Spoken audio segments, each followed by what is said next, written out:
In today's video, I'm going to teach you. Today, I'll show you how to make an ogive in Google Sheets on desktop.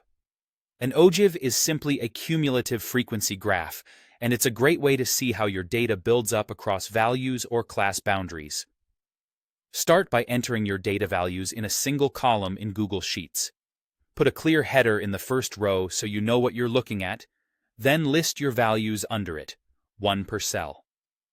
If you're using class boundaries, list those boundary values here instead. Keeping everything in one neat column makes the next steps simple and reliable. Next, sort the data in ascending order. Select the range of values you just entered and sort from smallest to largest. This is essential for an ogive because cumulative frequency assumes values progress from low to high. If something looks off, double-check that your values are actually numbers and not stored as text. Now create a second column for cumulative frequencies. In the first cell of that new column, enter the formula Ogive sum $2 and press Enter, then drag the fill handle down to copy it for the rest of the rows.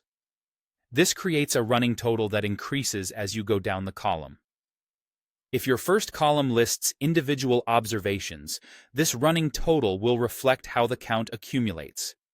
If your first column represents frequencies per class, the same formula still builds the cumulative count across those classes. With those two columns ready, select your cumulative frequency column along with the corresponding data values from the first column.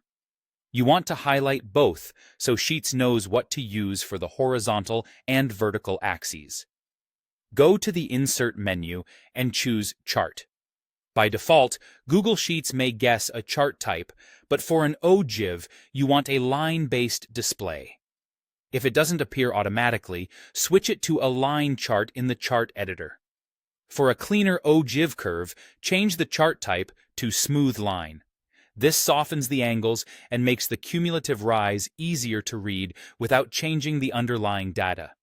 Finally, label your axes to show class boundaries on the horizontal axis and cumulative frequency on the vertical axis. In the chart editor, add a descriptive chart title and clear axis titles so anyone reading the chart understands what's being plotted and how the totals build up. And that's how you make an ogive in Google Sheets on desktop.